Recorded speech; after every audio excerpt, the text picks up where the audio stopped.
hello. Today we're going to be learning how to graph functions using a table of values so that you'll be able to graph any function no matter what it looks like. And this is used throughout anyone's entire math career. So I'll start with the notes that I have online in Cornell style, just like we've been using all year. The title of it is Graphing Using a Table. And again, it's for any type of function, no matter what it looks like. This method can be used. Of course, here's where you will write your summary, which is restating what it is that you learned, what questions you may still have about the material, what was easy about this lesson, and what was difficult about this lesson. So when we're finished with the video, go back into your notebook and fill out the summary answering those questions. In order for us to graph anything using a table, the prior knowledge we have to be comfortable with is knowing about function notation and how that works. So if you recall from previous lessons, using function notation, if we have an example of function rule with f of x is equal to negative 3x plus 4, we can find f of negative 1 very easily by substitution. Substituting that negative 1 for the x in the function. So if f of x is negative 3x plus 4, f of negative 1 is negative 3 times negative 1 plus 4. Super easy. As I told the class during this lesson, if function notation is at all confusing, still tell yourself, this is so easy. Function notation is very simple. Once we have substituted negative 1 for f, the rest is evaluation, so we find out that f of negative 1 is actually 7. So that's some prior knowledge you have to be comfortable with. Also, the prior knowledge you have to know for a fact is that this little relationship is indeed an ordered pair. So you have to recall that that relationship f of negative 1 is 7 is the ordered pair negative 1, comma 7, which means it's visible on a graph. Remember, everything in mathematics is a picture. So we can graph negative 1, comma 7. The other prior knowledge you have to be comfortable with is remembering how to graph ordered pairs, where you have the x-coordinate and then the y-coordinate. Of course, the x-axis side to side, the y-axis up and down. So you have to remember how to graph ordered pairs. And also remember how tables and ordered pairs work. Since, of course, we're going to be graphing functions using a table, knowing how tables work, very effective. The x, y table. So that's all previous knowledge for graphing functions. The first thing I'll do is go over my notes for graphing functions, which are pretty straightforward. I'll give you step-by-step instructions on how would we graph a function using a table of values, and then we'll cover some of the examples, which will be very easy. To graph a function, any function no matter what, simply make a table of values, your good old XY table. I am comfortable using tables in columns. Feel free to use your tables in rows as long as your x's and y's are easily made into ordered pairs. So create a table of values, and you're going to make 5x values. You get to pick which 5x values you can use. So it doesn't matter which 5x values you can use. Later on in mathematics, you can start choosing more wisely, but for the introduction, it's very simple to use 2 positive numbers for x, 2 negative numbers for x, and my favorite and yours, 0. So you picked a random 5x values to put in that table of values. You can fill out your x column with 2 negative numbers, 2 positive numbers, and 0. 0 is an important one. Once you've made your table of values, you then substitute each value that you come up with, substitute that for x, and then fill out that table with the resulting value that you get for y. And so you will complete the table of values. Then you will have 5 ordered pairs. Then you can graph those ordered pairs. and then draw your line or your curve. Since we'll be graphing functions, in this case, with your 5 ordered pairs, you will connect the dots. You will draw the line or the curve through those dots. And these are the step-by-step instructions on graphing a function using a table of values. But of course, we know that's not enough. Let's get into some examples of graphing using a table of values.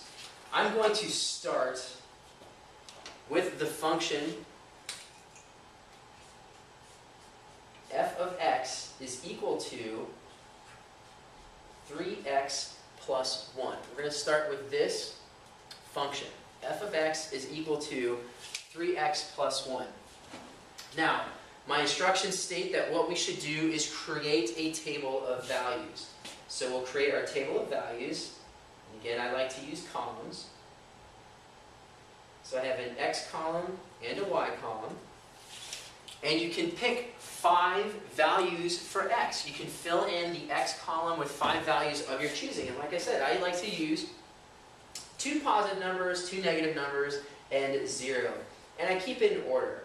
So if I start, for example, with -2 for x, -1 for x, 0 for x, +1 for x, and +2 for x. This is how I will begin my table of values. So what I do next on my instructions were to substitute each value in for x in the function rule, and this is where stuff becomes easy. So when you start substituting, instead of f of x equals 3x plus 1, substitute your first x value. F of, not x anymore, f of -2. So you have f of -2 is equal to, instead of 3 times x, we have 3 times -2. The plus 1 remains the same. So I'll scoot it over a little bit. And now we can evaluate this function using our order of operations. So we multiply first 3 times -2, which gives us -6. The plus 1 is still there.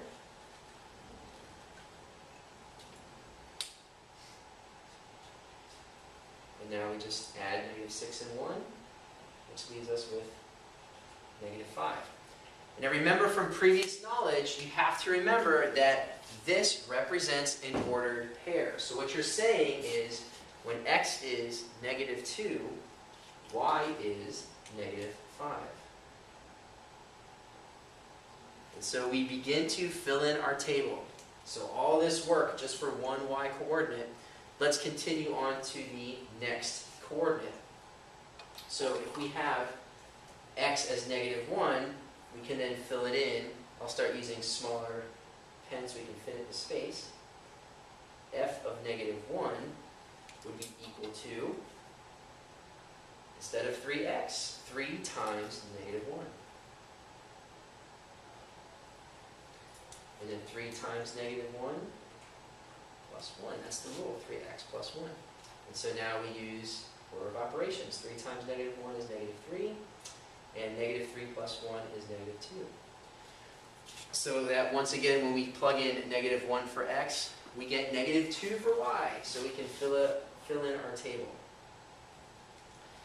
Let's continue on with 0. So we have f of 0 is equal to 3 times 0 plus 1.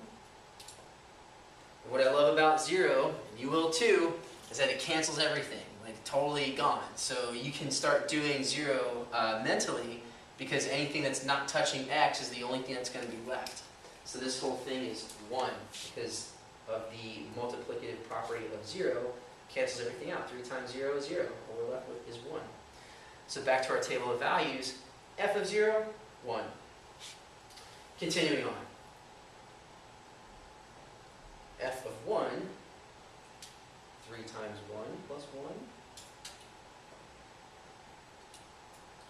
And 3 times 1 is 3. 3 plus 1 is 4, so when x is 1, y is 4. Here's a little shortcut. Since, and only since, the x-coordinates that I picked follow a pattern. The x-coordinates follow a pattern, don't they? -2, 1 more, 1 more, 1 more, 1 more. Since the x-coordinates follow a pattern, you can see if there's a pattern in the y-coordinates as well. But you can only cheat if the x-coordinates follow a pattern. And can you see a pattern in the y-coordinates? I hope you can. Between -5 and 2, plus 3. -2 to 1, plus 3. 1 to 4, plus 3. What do you think the next y-coordinate is going to be? 4 plus 3. It will be 7. So let's see if we're correct in this pattern, and I hope we are since I just used pen. That would be nice. So we're going to plug in 2 for x to see what we get. F of 2 is equal to 3 times 2 plus 1, 6 plus 1, which is 7. So we know that our table is in fact 2, 7. So here is the table element of graphing using a table of values. So far, where we are, we had our function rule. We picked random values for x, quote unquote random, 2 positive, 2 negative, and 0. And if you're really good, make sure that the x's you picked follow a pattern, either by 2, by 1, by 4. It all depends on some shortcuts I'll show you later. Plug in each value for the function rule and find out what you get for y, and now you have a completed table. So still coming off of prior knowledge, we can now know that these are all ordered pairs. So the ordered pairs that we have to graph are -2, -5, -1, -2, 0, 1, 1, 4, and 2, 7. And of course we know this does represent a function for 2 reasons. Number 1, I said function of x, but you don't have to trust me. You should think of things on your own. This of course represents a function. We do not have a repeating x value that gives me a different output, a different y value. So each x has a unique y. This of course is a function. Now that we have our ordered pairs, we are ready to graph. So we can take out a graph. And if you don't have a graph, you can of course make one real easily on your own paper. Just number off your coordinates. And you can use as many coordinates as you need. It doesn't have to be perfect. Some students can't operate without graph paper. I'm okay freehanding stuff. So you have your coordinate plane, and remember that the ordered pairs we were graphing are -2, -5, -1, -2, 0, 1, 1, 4, and 2, 7. So let's graph those ordered pairs. -2 on the x, -5 goes down, 1, 2, 3, 4, 5. And there is our first point. Again, I'm okay with freehanding stuff. The next ordered pair is -1, -2. -1 on the x, -2 on the y. The next point is 0, 1. So 0 on the x, 1 on the y. 1, 4, +1 on the x, +4 on the y. And then 2, 7. So of course I need to scooch some stuff over. 2 on the x and +7 on the y. 2, 3, 4, 5, 6, 7. And so we have our 5 ordered pairs that we picked at random. Now when we first learned to graph ordered pairs, I gave a warning. Do not connect the dots unless otherwise told. However, even though these are 5 individual ordered pairs, remember where we got them from. We got them from ourselves. They were part of a function rule. So this function rule goes on forever and ever and ever. It can go on forever in one direction, go on forever in the other direction. So we can actually connect the dots here. And as you can see, these dots kind of follow a straight line. So what we're graphing, in fact, is a straight line. So when we connect our dots, we connect through the dots. We connect through the dots because the function does not stop here and here. The function continues through forever and ever and ever in one direction, forever and ever and ever in the other direction.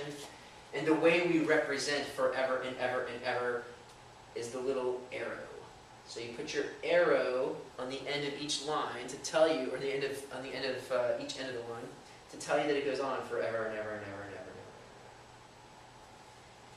And this also means that even if you had an x-coordinate way, way on the other end of the world, positive 1,000 was your x, you would also have a y-coordinate that this line would intersect. So you can imagine, if we have the x value of positive 1,000, the y value would be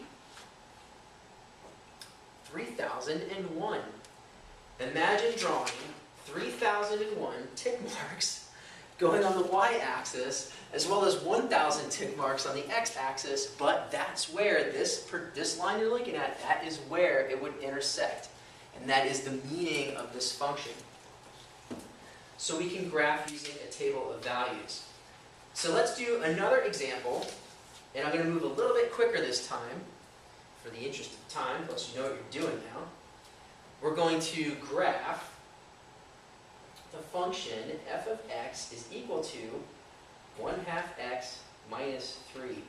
So this function, when you pick your table of values, you have to choose wisely. You've got to be smart about this. See that 1/2? The little 2 in the denominator is going to come in awfully handy. So you make your table of values. Your xy chart. Now remember, I still want to pick 2 positive values, 2 negative values, and 0. But let me ask a question. If I use the same values from the last example, -2, -1, 0, 1, and 2, what would 1 for x give me? It would give me a fraction or a decimal. I don't care about working with that stuff. I like to keep it easy. So you have to think through which x values would make the most sense to choose if we have a denominator of 2. The x values that are divisible by 2. So if I'm going to go with 2 negative values, I'll choose -4, -2, 0, +2, and +4. That's just a smarter way of choosing values because of that fraction. You have to be intelligent about picking your x values. So you have to think a little bit and then choose wisely. And again, still my x values are representing a pattern by 2, by 2, by 2, by 2, which means if I can pick up a pattern in my y, I will pick up a pattern in my y. I can easily fill in that chart. So now we do the math work.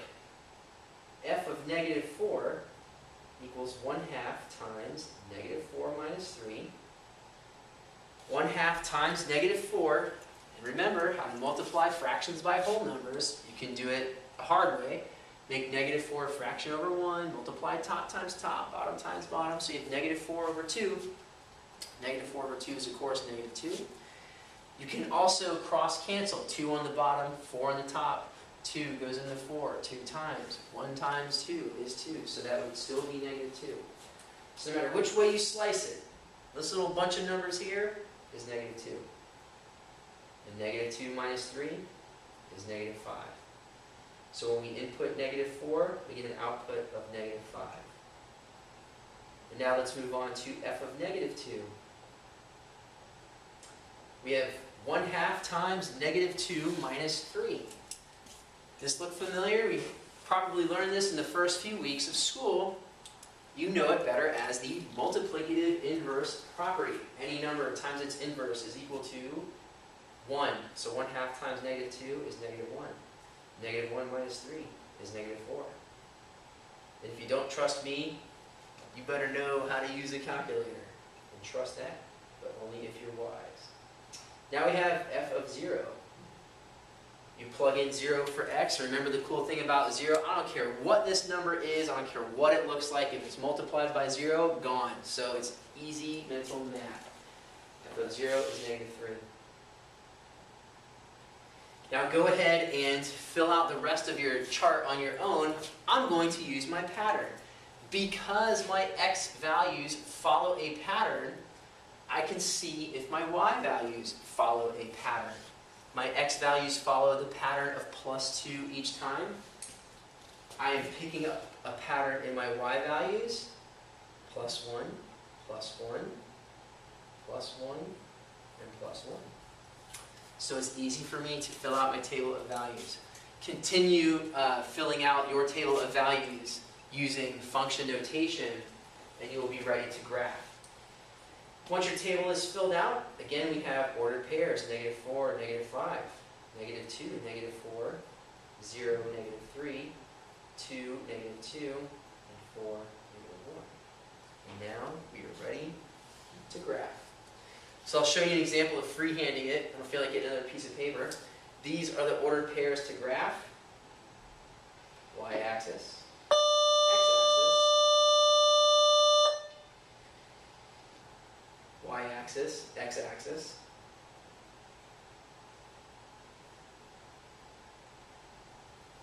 and now we can graph our ordered pairs. -4, -5 would be about here. -2, -4 would be about here. 0, -3. Oops. -2, -4 is graphed incorrectly, so I have to fix that.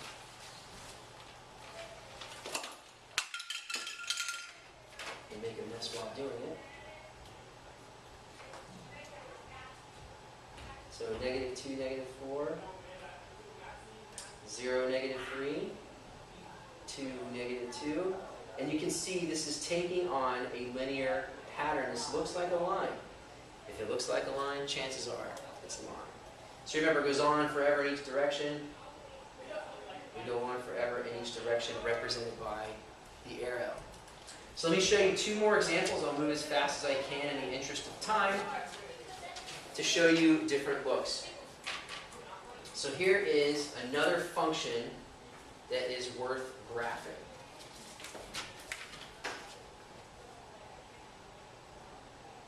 F of x is equal to x squared plus 2. X squared plus 2. So this is kind of tricky because of that exponent. Following my notes, I make my table. I'm going to pick random values for x following a pattern. Do I have fractions to worry about in this one? No. So it's safe for me to use my good old 2 negative, 2 positive, and 0. But here's where I have to be careful.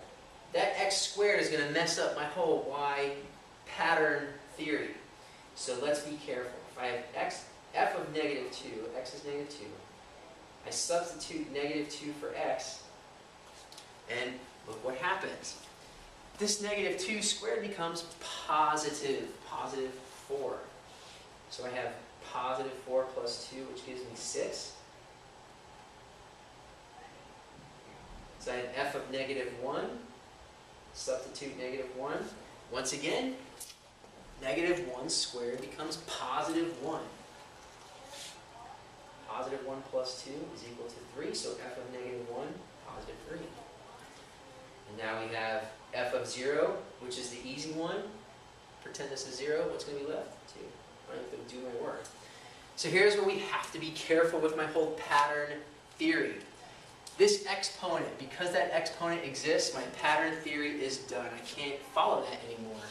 Because you might think, okay, -3, -1, well, I don't know what's going to be next. So you have to keep going. If you can't follow a pattern, keep going. We plug in f of 1, which gives us 1 squared plus 2. Get ready to have your mind blown. 1 times 1 is 1. 1 plus 2 is 3. So f of 1 is 3.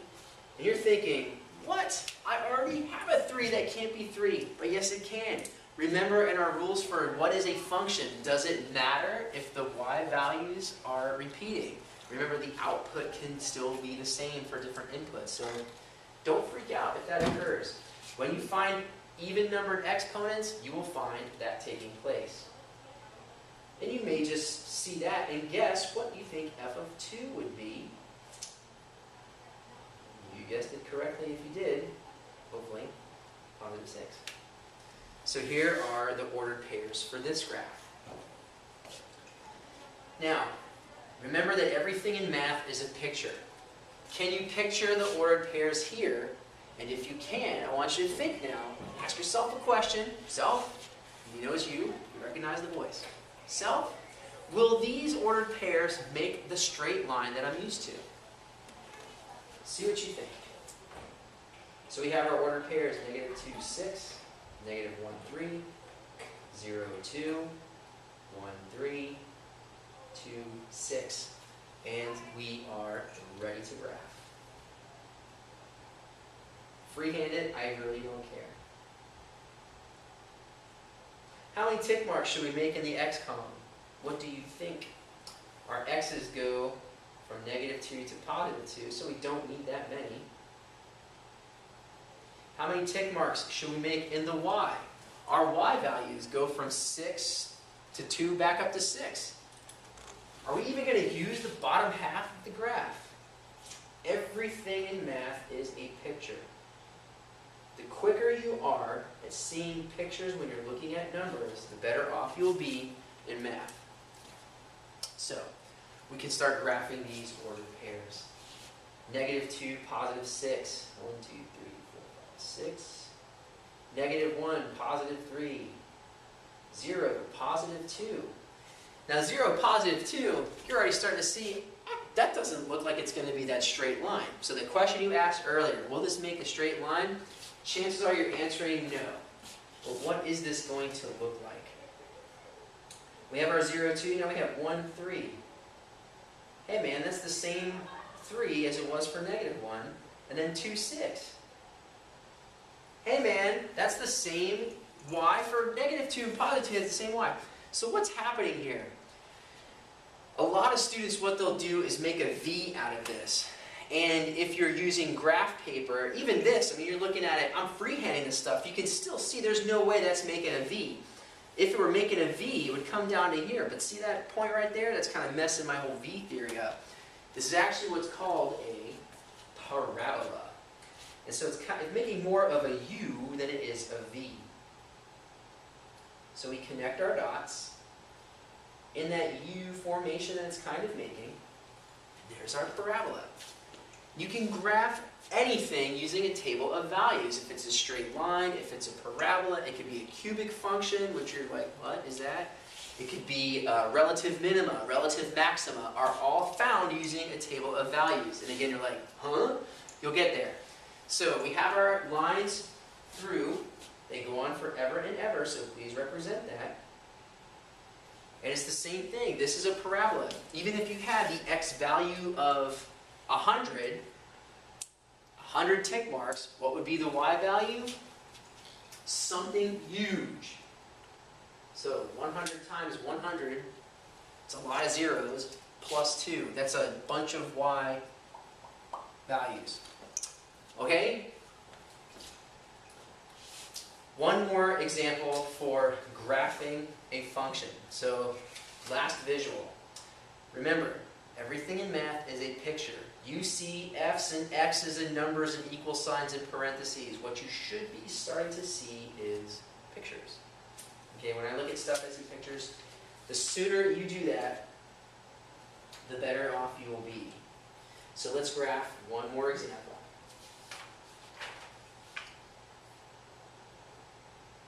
F of x is equal to,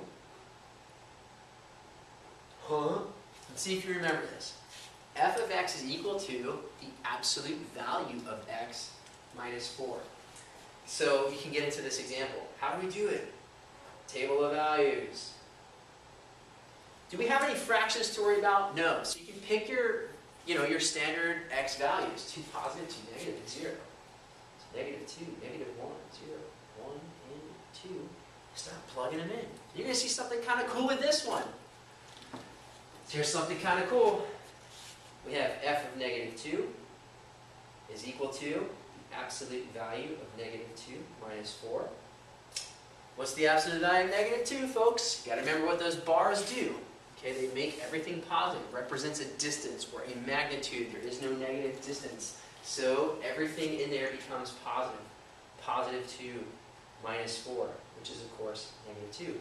So when I plug in negative 2, I get back negative 2. And remember, that's okay. That happens a lot. This happens a lot. So don't freak out, man. What, I plugged in negative 2. How do I get negative 2 back? It just happens. So you can't freak out over this stuff. Let's plug in the next one. F of negative 1.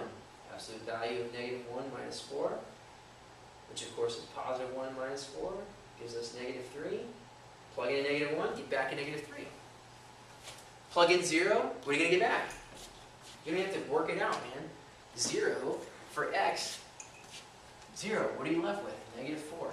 Super duper easy. You don't have to show work for 0. That's why I'm working with 0. So now, we have our pattern in x.